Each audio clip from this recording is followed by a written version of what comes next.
Rebonjour les amis des lames, ici c'est Jean qui vous retrouve. Cette semaine, on fait une révision, pas une révision, mais plutôt une vidéo de duel. Donc, je vous présente deux excellents couteaux, vraiment. Le Vastid Raccoon dans sa version aluminium avec le mécanisme de verrouillage par barre, un couteau extraordinaire. Et vous avez ici un autre couteau formidable, le Artisan Cotellerie Holm que j'ai acheté il n'y a pas si longtemps, vraiment pas cher et qui est un couteau qui est très très intéressant. Alors si on y va tout de suite avec le design, l'artisan Cotellerie Home, c'est un in-house design. En tout cas, il n'y a pas de designer associé à ce couteau-là, à ma connaissance, là. Et c'est super réussi. Je veux dire, c'est très, très joli. C'est un couteau, on appelle de type Barlow. C'est très, très bien. Ça fait chic, hein. Surtout dans cette déclinaison-là. C'est vraiment très joli. Puis, je vous avais dit aussi que si vous vous demandez le troisième petit, ça c'est le pivot, vous avez le bouton lock. Et il y a un bouton de sécurité, finalement, pour barrer la lame. Donc, quand on enclenche ça, c'est impossible, là, que la lame, le mécanisme lâche, parce que c'est souvent un reproche qu'on fait au bouton lock, hein, comme quoi c'est pas un mécanisme qui est très très puissant. Alors, très très bien pour le design. Le design également, là, écoutez, ça c'est un design de Monsieur Yu au niveau du Vastid Raccoon, évidemment, c'est son design le plus connu. Et, écoutez, c'est un couteau vedette, là. Il y a une multitude de déclinaisons de ce couteau-là. Moi, je l'ai ici dans sa version aluminium, qui est très très beau, l'aluminium travaillé, c'est très joli, texturé. Et c'est le bar lock, si vous voulez, ou le verrouillage par barre que j'adore. Le couteau est complètement ambidex, comme vous pouvez voir. Il y a une petite porte pour réverser, pour remettre le clip sur ce côté-là. Donc, c'est vraiment un couteau là, tout usage formidable. Au niveau du design, écoutez, comme le Barlow est très réussi aussi, pas le Barlow, mais le Home est très réussi, j'ai mis une égalité. Au niveau des matériaux, le Home, ce que ça propose, c'est de l'acier AR RPM9, qui est un acier en poudre, là, mais c'est un acier de base qui est utilisé chez Artisan Cotellerie et CJRB surtout. C'est très bon, c'est très correct, mais c'est pas un acier haut de gamme. Au niveau du manche, ça c'est de l'acier avec un bois d'ébène. Là, c'est vraiment très joli, mais vous avez plusieurs configurations. Je pense qu'il y en a 4 dans le Holm et j'ajoute là que dernièrement, ces JRB ont sorti un modèle, je pense que ça s'appelle le LOSC ou le. En tout cas, je suis pas très très sûr du nom, là, mais ça vient tout juste de sortir. Et le Locust. Et c'est un couteau qui ressemble beaucoup à ça, là. Pas la même forme de lame, mais disons que ça ressemble beaucoup. Donc chez CJRB, le Locust, ça aussi, il doit avoir au moins 7-8 variations. Donc c'est un couteau qui a beaucoup de succès, là. C'est un roulement à billes, ce couteau-là. Le clip, c'est un clip qui est réversible, mais il n'est pas encastré. Il est déposé tout simplement là, sur le manche. Donc, vous pouvez quand même le mettre pour gaucher, là.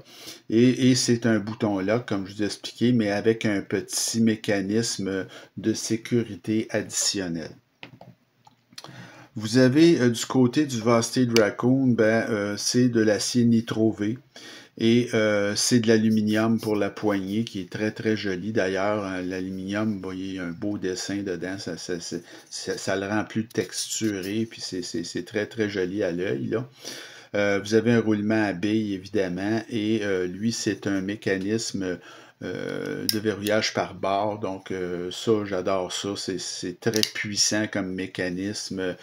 C'est très bien fait aussi pour Vastid, là, contrairement au Benchmade, comme je vous ai souvent dit. Mais le meilleur étant le Clutch Lock de Kaiser, mais suivi de très près chez Vastid. Ça se démonte très bien, ça. C'est facile à démonter pour changer un ressort, puis la compagnie vous en donne toujours des ressorts de rechange.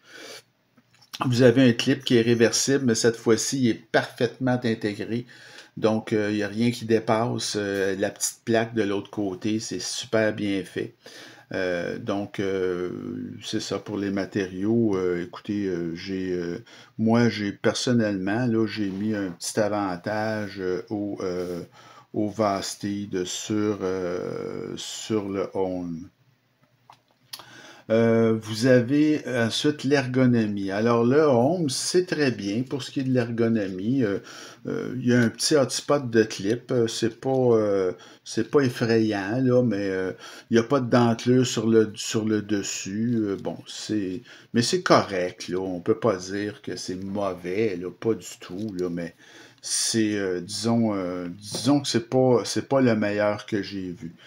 Au niveau de l'ergonomie du Vastid Raccoon, ben ça c'est mieux. Alors, premièrement, c'est un peu plus grand, donc vous avez une prise à quatre doigts disons, peut-être un peu moins serrée, là. Et vous avez une position avancée sur le Raccoon, ce que vous n'avez pas sur le Holmes. En plus, il y a de la dentelure sur le dessus, donc ça a l'air de rien, mais c'est important tout ça.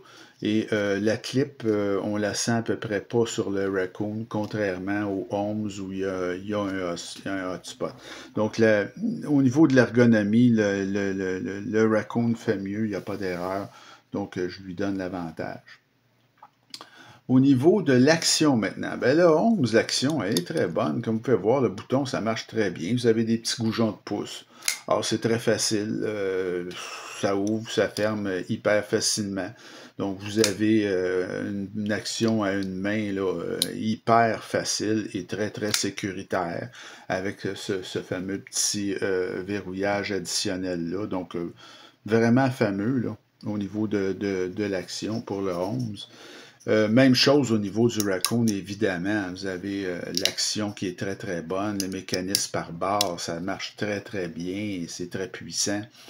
Donc, c'est en bi complètement. Hein. Je veux dire, il n'y a rien de plus ambidex que ce mécanisme-là. Alors, là encore une fois, c'est très sécuritaire et l'action à une main est hyper facile. J'ai mis une égalité pour l'action pour les deux. Là, c'est très très bon. Donc, au niveau du prix maintenant, ça c'est intéressant. Le prix, j'ai payé le Holmes, écoutez, je l'ai eu à 78 $. C'est vraiment pas cher, je trouve, pour la qualité de couteau. C'est de plus en plus rare des bonnes affaires comme ça là, dans notre domaine. Donc, c'est le même prix aujourd'hui, 78 $. Ça, c'est vraiment formidable. Au niveau du Raccoon aluminium, ben, c'est 98 $. Alors, c'est le même prix aujourd'hui, ou légèrement supérieur, mais je vous dirais que c'est possible de le trouver à peu près à ce prix-là. Donc, c'est quand même un bon prix considérant les matériaux et la qualité du produit, mais évidemment, j'ai mis l'avantage comme il se doit là, au Holmes. Pour ce qui est du poids maintenant, alors, le poids du Holmes, c'est excellent. C'est 3 onces, 3,01 onces ou 85,4 grammes pour un couteau qui fait 7,27 pouces. Donc, c'est vraiment, c'est très, très bon, là. Je veux dire, c'est un poids quand même assez léger. Il y a de la squelettisation qui a été faite à l'intérieur. Donc, c'est vraiment très, très bon. Au niveau du Raccoon, bien, c'est excellent aussi. C'est 3,57 onces ou 101 grammes. C'est pratiquement le même poids. Lui aussi, il y a de la squelettisation à l'intérieur. Puis le couteau est plus grand. Donc, le couteau fait 7,6 pouces. Donc, c'est quand même une différence là, assez importante. Je peux les mettre un à côté de l'autre pour vous montrer. Là. Donc, vous voyez ici que, par exemple, si je les mets comme ça. Donc, on voit là, que le Raccoon a quand même un avantage, est quand même plus gros que le 11. Donc, c'est tellement proche pour ce qui est du poids, là, que j'ai mis une égalité parce que la différence n'est pas assez grande. Puis en plus, le Raccoon, c'est un couteau qui est plus fort, qui est plus grand. Donc, le poids est excellent. Donc, j'ai mis une égalité. La valeur, la valeur du Holmes, elle est vraiment très, très bonne. C'est un nouveau modèle en 2024. Comme je vous dis, il y a 4 configurations, 4 variétés de ce couteau-là, en plus des 7-8 qui sont sortis maintenant, qui ressemblent beaucoup. C'est pas tout à fait comme ça, mais ça ressemble énormément chez CGRB sous le nom Locust. Donc, c'est exactement la même grosseur. La forme de lame est différente, mais c'est les mêmes mécanismes avec le verrouillage additionnel. Alors, c'est un grand succès, ce couteau-là, puis ça a une belle valeur. Même chose au niveau, évidemment, du Raccoon, qui est un succès commercial incroyable. C'est une très, très belle valeur. Et ça, c'est peut-être la déclinaison la plus luxueuse du Raccoon, là, à moins qu'ils se mettent à faire des versions titane. Donc, il y a énormément de variations dans ce modèle-là, qui est le plus connu là, chez Vostine. Alors, j'ai mis là encore une fois une égalité pour la valeur. Pour ce qui est maintenant de mon appréciation personnelle, c'est impressionnant le 11, je vais vous dire franchement, je trouve que ça a une très très belle allure, ça fonctionne super bien, comme je vous dis, les deux boutons, c'est un, disons que c'est pour sécuriser les gens là, qui veulent dire, moi, j'hésite à acheter un bouton lock parce que je m'en sers de mon couteau, puis je fais des tâches des fois assez ardues, puis j'ai peur que ça me lâche ce mécanisme-là, c'est pas très puissant. Là, vous avez vraiment un autre petit verrouillage qui fait en sorte que la lame elle devient extrêmement verrouillée. Quand c'est ouvert puis vous pesez là-dessus, là, c'est impossible de désenclencher ce couteau-là. Donc, c'est très, très, très bien fait. Puis pour le prix, vraiment, c'est difficile à battre, là, un prix de 78 $ en 2025. Je vais vous dire quelque chose pour un petit couteau comme ça de type Barlow qui fait haut de gamme. C'est vraiment très, très bon. Et à l'évaluation, ce couteau-là avait noté à 9 sur 10 d'ailleurs. Le Vostine Raccoon, dans sa version aluminium, écoutez, c'est vraiment très, très, très bien. C'est superbe aussi. Ça fait une belle différence, ce manche en aluminium-là, avec les versions, disons, avec du G10 ou du Micarta. C'est fait beaucoup plus haut de gamme. C'était déjà excellent, ce couteau-là. Et là, ils ont comme encore amélioré le produit. Donc, ça fait plus cher que payer ce couteau-là. C'est super recommandable. C'est une icône, finalement. Et à l'évaluation, il avait coté à 9,11 sur 10. Alors, pour ce qui est de mon appréciation personnelle, je mets une égalité. Donc, comme vous pouvez voir, le Vostine Raccoon l'emporte 7 à 6, mais bon, c'est très très proche, là. C'est deux couteaux formidables, vraiment très très bien dans leur catégorie de prix. C'est pas des couteaux très dispendieux, donc ils sont hyper recommandables, que ce soit un ou l'autre, là. N'hésitez pas à acheter ça, vous ne le regretterez pas. Et comme ça aurait pu être égal, mais bon, j'ai trouvé que le Raccoon était supérieur, disons, en général, là, mais pas sur le prix par contre, mais en général, c'est un couteau qui est peut-être un peu plus fort, plus grand aussi. Mais c'est très, très, très, très partagé. Alors, j'espère que ça vous a plu comme vidéo et que ça vous a été utile. On va en faire une autre vidéo de duel, la prochaine. Et celle-là, elle s'imposait un peu. Je vais vous faire les deux plus grands couteaux de ma collection. Le Zéro Tolérance 0452 CF et le très grand aussi Benchmade Crook River. Alors, on va faire un duel avec ces deux-là.